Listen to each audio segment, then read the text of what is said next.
mais ou menos assim, a grosso modo, para facilitar. Chega ele, provavelmente envolto, né, numa pequena multidão ou numa comitiva que o acompanhava. Ao contrário do outro, do lado de lá, ele estava bem vestido, o outro estava nu, ele tinha uma boa casa, o outro morava no sepulcro. O oposto, as extremidades, é o que vemos nesse texto. Este homem então se ajoelha diante de Jesus, em sã consciência, e diz: eu tenho um problema, Jesus. Eu estou com uma menina na minha casa, de 12 anos, que está morrendo. Eu já tentei de tudo para salvar a minha menina. Eu sou o chefe da sinagoga, e depois de levar o senhor na minha casa, provavelmente não vou ser mais, porque eu vou ser destituído do cargo da sinagoga, porque na sinagoga que eu frequento, o que se diz é que o poder que o Senhor gerencia é oriundo do inferno. Só tem uma coisa, Jesus: acima da minha religião está a minha família, está o futuro da minha história. Então eu vou perder meu cargo, sim, mas eu preciso lutar pela vida da minha filha, porque ninguém pode fazer mais nada, a medicina da época não pode. Eu sacrifiquei, como manda a estrutura, e mesmo assim minha filha continua doente. Então eu preciso que o Senhor vá na minha casa, porque é assim que eu creio. Vão comigo na minha casa, para que a minha filha viva, porque eu preciso disso. Eu tenho casa, eu estou bem vestido, tenho uma turma que me acompanha. Se o senhor não quiser ir a pé, eu tenho um bom cavalo, camelo, jumento, como queiram colocar. Mas vamos lá, e é urgente, Jesus. Bom, de um pelado a um vestido, de um sem-teto a um indivíduo que tem um bom lar, a um insano para um, basicamente, doutor, um dos chefes da sinagoga. Agora Jesus vai do outro lado dessa corda, no topo da cadeia alimentar, no chefe da igreja, Jairo. E quando chega lá, o que Marcos disse no verso 35, sendo já tarde, Jairo vai ouvir, logo depois da passagem que o Filipe citou, da mulher do fluxo de sangue. É no caminho, certo? Ali, da casa da sogra de Pedro, à beira do mar da Galileia, ali, no início de Cafarnaum, até passar pela sinagoga de Jairo, na época, até a casa dele, que a mulher do fluxo de sangue toca e fica curada. E é nesse momento que algumas pessoas vêm da casa de Jairo e diz exatamente o que disse Marcos, só em outras palavras: não incomode mais o mestre, sua filha já morreu, agora é tarde. Provavelmente o chão de Jairo desabou, porque ele vai perder seu cargo na sinagoga do mesmo jeito. Ele acabou de se ajoelhar diante de Jesus. Isso vai chegar às autoridades eclesiásticas da sinagoga de Jairo, e provavelmente ele vai perder o prestígio. Como alguém que ocupa um cargo como o dele se ajoelha diante de um filho de um carpinteiro? Na verdade, para muitos, até um mago que buscava ludibriar, olhe bem, uma fraude, e tudo por nada, porque a menina dele acaba de morrer. Jesus olha para Jairo e diz: não temas, crê somente, eu ainda vou na sua casa, eu vou com você. As pessoas estão dizendo que não dá mais tempo, que já é tarde, que já era, mas eu vou com você na sua casa. Olha bem, de alguém que estava no sepulcro à casa de um chefe da sinagoga. Por quê? Porque para ele não interessa quem você é, nem o que você tem, nem a sua posição intelectual, socioeconômica, religiosa. Se você mora numa mansão ou numa tapera, se você é um líder religioso influente ou um mero leigo e totalmente desconectado. Eu acho magnífico quando a Bíblia diz que o sol nasce para o justo e o injusto, a chuva cai também para os dois. Deus fez o bom e o ruim, o rico e o pobre. É assim que funciona. Capítulo 17, verso 26. Esse aqui também é bom. Nesse mesmo dia, foi circuncidado quem? E quem? E quem? Seu filho. No mesmo dia, o que o filho foi fazer, o pai também, para dar exemplo. Não adianta só falar, querido. Foi época. Quando eu era garoto, sabe o que falava para mim? Faça o que eu mando. Mas não faça o que eu...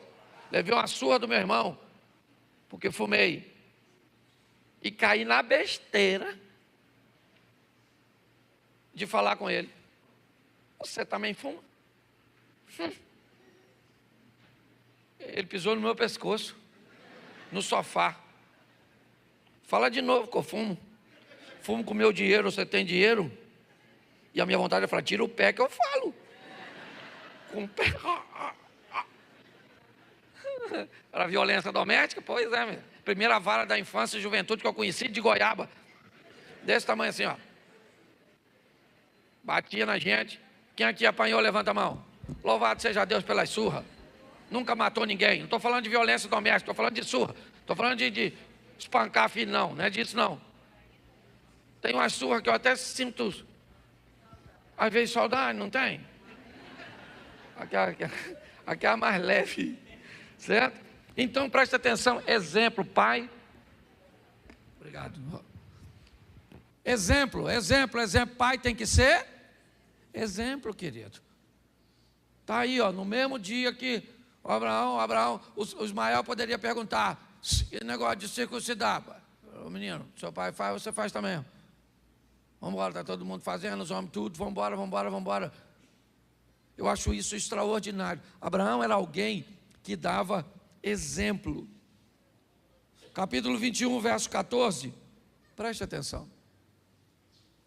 21, 14. Do mesmo Gênesis.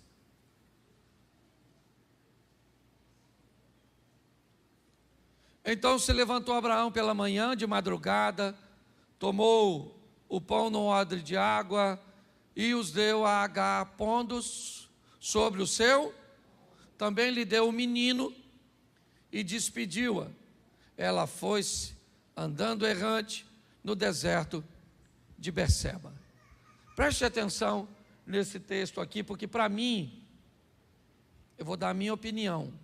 Os teólogos de plantão ficam à vontade de levar seu raciocínio mais adiante, tem problema nenhum com isso. Ele já é quase um rapazinho. Isso é uma confusão aqui, que aconteceu no dia da festinha. Abraão mandou fazer uma festa para Isaac ser desmamado. E nessa festa, Ismael, que já era um rapazinho, né? Porque vamos imaginar aqui, se Isaac, ele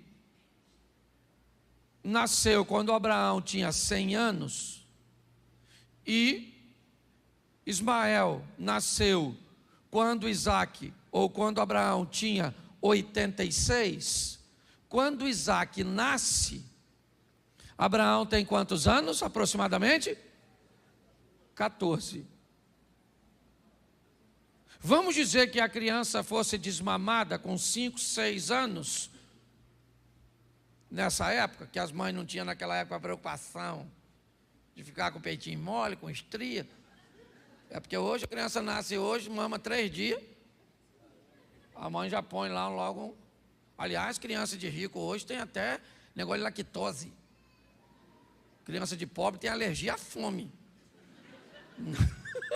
Qualquer leite serve, de vaca, bezerro. Bezerro não, vaca, cabrito, essas coisas, é ou não é? Dava qualquer coisa para a criança. Égua, é isso aí. É leite, é. Então manda. Filho de rico, não. Aliás, a vida de rico sempre lasco de pobre. Você quer ver o pobre andava de bicicleta tranquilo. O infeliz do rico começou a andar de bicicleta, o preço da bicicleta subiu. Uma bicicleta hoje vale 15 mil, o pobre está lascado. O rico andava de carro zero, sim ou não? E o pobre andava de Fusca. A turma começou a gostar de carro antigo. Um Fusca hoje custa. Dá vontade de matar tudo, não dá? Sim ou não? Atrapalhar a vida dos outros. Mas volta aqui. Dá uma olhada. Olha nisso aqui. Eu queria que você olhasse para essa situação. Ele levanta de madrugada, por quê? Porque, vamos botar aí, Ismael com quase 18 anos, talvez, fazendo as contas aqui certinha. Isaac está com 5, 6. Uma brincadeira entre irmãos. Isso sempre foi assim, gente. Você que tem filho, você sabe que às vezes um menino tem 4, o outro tem 17. Eles brigam. Você chega, um bicho desse tamanho, brigando com um bicho, e um quer sentar, e outro quer comer, e outro quer não sei o quê. Se você tiver com menor, então, se for 7, 8 anos, aí, meu filho, o diabo faz festa, né? Se ama demais da conta, mas briga. E aí o Ismael fez uma brincadeira que não devia. É isso que a história está contando. E nessa brincadeira, a Sarai, ou Sara agora, disse: olha, Abraão, manda esse garoto embora, porque esse menino não herda R$1. Não vai herdar nada. Eu não quero que ele tenha um camelo, um criado. Eu não quero que ele tenha nada. Eu não vou fazer as contas, é um conhecimento meio empírico meu, mas eu vou falar para vocês, pelo menos pelo que eu conheço a grosso modo. Se quiser pesquisar depois, principalmente a garotada que gosta de pesquisar para dar uma contrariada na palavra, não estou afirmando nada, dá uma entradinha para mim, porque para mim, meu irmão, os árabes são muito mais ricos que os judeus. E quando nós olhamos esse texto, nós vemos Sara dizendo: esse garoto não herda R$1 do meu filho. Manda ele embora. Ele manda, está aí, ó, o milionário, mandando o filho de madrugada, com odre de água e um pouco de pão. Provavelmente, como pai, a preocupação dele é a seguinte: meu filho, estou mandando você com pouco recurso, porque a hora que o recurso acabar, volta que papai está aqui de novo. Porque está assim de pai, que cria filho para não ir longe. Cria filho para viver na barra da saia de papai e de mamãe. Filho não é para criar dessa forma não, querido. Se você criar seu filho bem, ele pode morar onde for, e ele ainda continua vivendo perto de você. Se você criar ele mal, você pode deixar ele dentro da sua casa, que nem seu amigo ele é. A verdade é essa. Então, distância não define intimidade e proximidade entre família. Quando ele diz, vai embora, ele vai. E aí, meu irmão, eu já falei disso aqui. A água acabou. A mãe vai doer demais ver o menino morrer. Ela se afasta. E aí o texto, numa tradução que eu amo, diz que o menino em choro, longe da mãe, que já não é mais o menino, mas a mãe deve ter explicado: filho, mamãe ou você morre primeiro. E para um não ver o outro morrer, faz o seguinte: fica aqui. E ele não era um bebê chorão, viu? Ismael não era um garotinho chorão, não. Até porque eu já cansei de ouvir mensagem na igreja dizendo que deserto é lugar de transição. Esse deserto vai passar, esse deserto vai passar. Vai passar, para esse cara não passou. A Bíblia diz que ele cresceu, venceu e prosperou no deserto. Porque se Deus for contigo, o deserto tem que te fazer prosperar. As bênçãos do Senhor nos seguem até os desertos. A verdade é essa. Quando eu olho para esse cara, o que eu vejo? Eu vejo ele orando a Deus, debaixo daquela árvore para morrer. E aí o anjo vai lá e conversa com a Agar e diz: o que você está chorando, Agar? O que você está falando aí? Deus ouviu o choro, o clamor do garoto. Olha aí ao seu lado, tem um poço. E ali a história muda a respeito deste menino. Ele vai viver coisas extraordinárias. Ele vai viver coisas fantásticas. Porque tinha um pai, preste atenção, ele não levou basicamente R$1, um odre de água e um pouco de pão. Mas aprenda, com Abraão dando para Ismael a maior herança que um pai pode deixar para um filho. Qual é? Ensinar o endereço de Deus para eles. Preste atenção, porque um texto ele vai completando o outro. Eu li, porque eu separei aqui, 10 frases ditas por Jesus. A primeira é o reconhecimento de autoridade de Deus e de seus pais em Lucas 2. A segunda é o reconhecimento da autoridade de João Batista sobre ele, Mateus 3:15. Depois é ele falando da sua missão em Marcos 1:15, onde ele fala de arrependimento e fé. A quarta está em João 1:38, onde ele pergunta: o que vocês estão buscando? Vocês vieram à igreja para quê? O que vocês querem comigo? O que vocês estão querendo comigo? É isso que ele está perguntando. No Evangelho de João, a história começa assim: o que você está buscando em mim? Eu acho que vale uma reflexão. Mas quando ele sai de João 3,15, Jesus diz 3 frases. Como eu disse 10, eu já li 4, vou ler mais 3 agora. Bota para mim Mateus, vou ler todas elas em Mateus para ficar fácil. Mateus 4:4. Mateus: ele, porém, respondendo, disse o quê? Ele disse o quê? Ele disse o quê? Verso 7.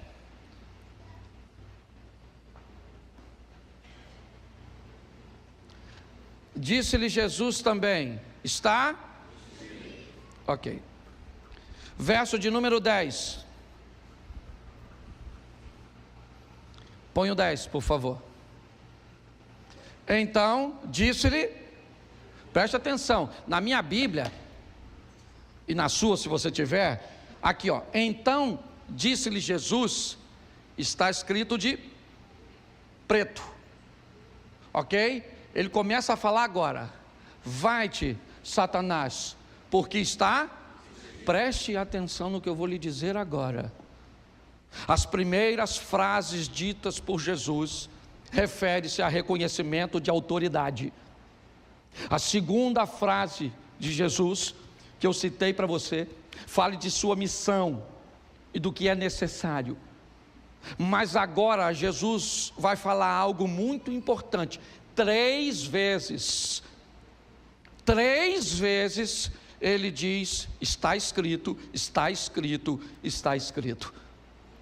Primeiro ele me mostra autoridade, mas agora ele me mostra conhecimento.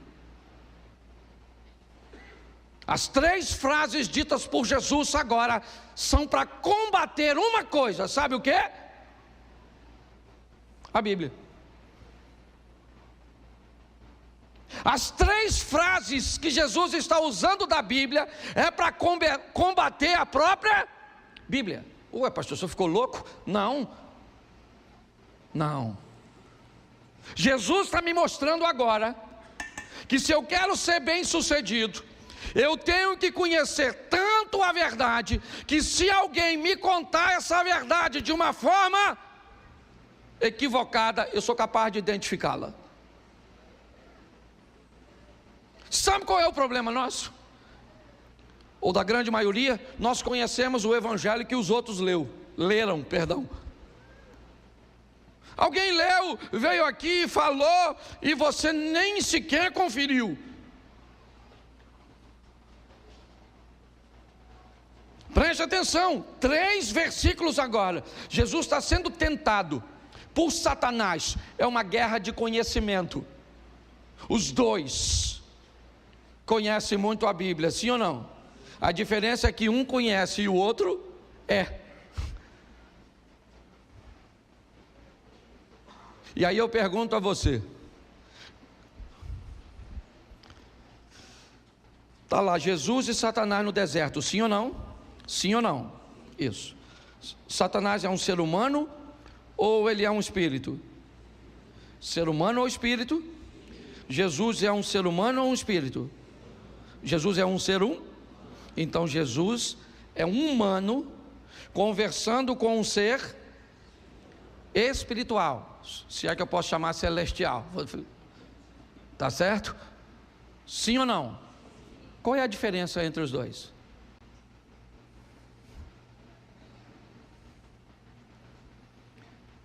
É que Jesus não pode acessar o mundo espiritual para responder. Se Jesus disse está escrito, é porque ele leu. Se Jesus disse está escrito, foi porque ele estudou. É importante nós entendermos isso. O que ele está fazendo é, Satanás diz, você tem fome? Diga a essas pedras que se tornem em pães. E sabe o que Satanás disse? Está escrito. E Jesus disse, mas também está escrito, nem só de pão viverá o homem. Se tu conhece a Bíblia, Satanás, eu também conheço, maluco. Vai ficar ruim a guerra. O diabo falou, beleza, tá certo. Certo? Então vamos aqui.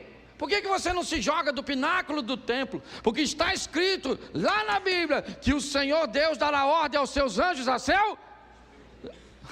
Está escrito, disse o Satanás. Sabe o que Jesus disse? Mas também está escrito, não tentarás o Senhor teu Deus. O Satanás falou, caraca, maluco, pô, tá ruim de dar uma volta nesse cara. Já usei 2 textos. Pô, vamos fazer o seguinte, cara. Ó, ao invés de você sofrer, morrer, cuspir no você, vamos escolher um bandido ao invés de você. Ó, se tu, olha só que beleza, se tu se prostrar e me adorar, eu te dou tudo isso. Jesus falou, Satanás. Bom, Satanás, você pode ir embora, porque está escrito, somente ao Senhor teu Deus servirás, somente a Ele adorar. Presta atenção, o diabo falou quantos versículos bíblicos? Quantos versículos bíblicos? Jesus falou? Isso aí. Poderia dizer que ele é flamenguista? Brincadeira, não cabe nem na hora, tá certo? Tirei a espiritualidade do culto. Mas escute só. Pare e pense. Quantos versículos são suficientes para persuadir você? Para dizer para você e convencer você que qualquer tipo de amor é válido. Quantos? Quantos versículos são suficientes para você, para dizer que você pode xaropar e manguaçar, que depois recebe asa? Só se for de Ícaro. Para se lascar. Quantos? Jesus utiliza agora 3 textos falando de seu conhecimento, porque ele estudou, entendeu? Se Jesus usou o poder dele para entender as Escrituras, se ele usou um texto que não estudou, deixa eu explicar uma coisa para você, não é justo. Não é. É importante nós entendermos isso aqui. Duas coisas eu já te mostrei até agora. Primeira foi reconhecimento de autoria. Segundo, conhecimento da palavra. Você sabe o que é de Bíblia? Nossa, pastor, vou falar mesmo. Não lê nada, não lê nada, não lê nada, não lê nada. Hoje já viu 50 mensagens no WhatsApp. Já consultou o Instagram? Eu falo porque eu também consultei. Não sou diferente de você não, só que eu também li. Esse dia uma pessoa falou comigo assim: pastor, olha só, se você tomar um copo de guaraná, você tem que tomar 5 de água para desfazer o guaraná. Eu gostei. Falei, se eu ler uma mensagem na internet, leio 3 versículos e tiro o efeito. Para cada mensagem lida no WhatsApp, você lê 3 versículos, até reduzir, ó. Era para fazer 5 copos, mas o evangelho é tão bom que dá para reduzir para 3. Então você faz o seguinte: carrega a Bíblia contigo e o celular, ou o celular na Bíblia, tá certo? Ou a mensagem: conhecereis a verdade vos. Mais 3 versículos e eu termino. João 10, 18. João 10, verso 18. Ninguém me tira de mim, mas eu de mim mesmo a dou. Tenho poder para a dar e poder para tornar a tomá-la. Esse mandamento recebi do meu. Presta atenção, porque o terceiro assunto de Jesus é controle. O primeiro é autoridade, o segundo é conhecimento e o terceiro é controle. O primeiro é autoridade, o segundo é conhecimento, o terceiro é controle. Jesus está mostrando que com reconhecimento de autoridade, conhecimento e controle, eu vou vencer. Ele diz: eu venci. Venci por reconhecer a autoridade de Deus, da minha família ou dos meus responsáveis e das autoridades que estavam sobre mim. Eu venci por quê? Porque conheci a verdade, porque conheci a Bíblia para combater. E agora ele me mostra o que ele está dizendo. Ele está pronto para morrer. E ele está dizendo: palhaçada é essa, ô discípulo? Conversa é essa, rapaz? Ninguém tira a minha vida, sou eu que dou. Eu estou no controle desse negócio tudo aqui, rapaz. Para com essa palhaçada. Porque eu imagino os discípulos tudo de... Calma, gente.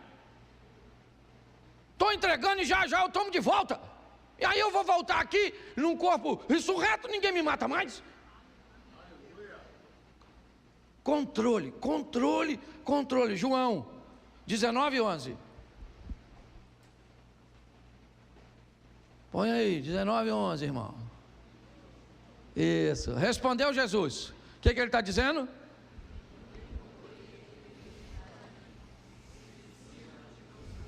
Presta atenção, porque isso aqui arrebenta na nossa cabeça. Perdoe a adaptação que eu vou fazer agora, mas eu tenho que fazer. Tá bom?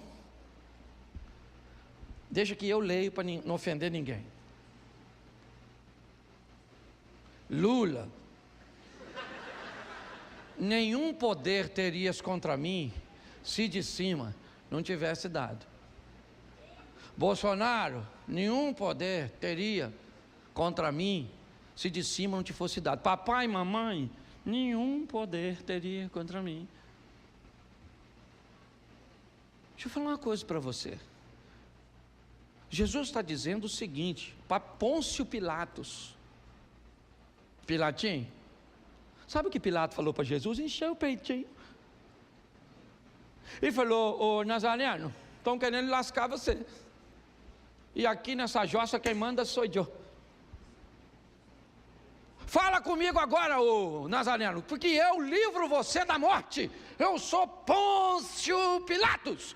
Jesus falou: Pilatinho, sabe de nada, vai lavar a mão, miserável. Ô Pôncio, Nenhum poder tu teria, cara. Tu só está onde está porque meu pai deixou.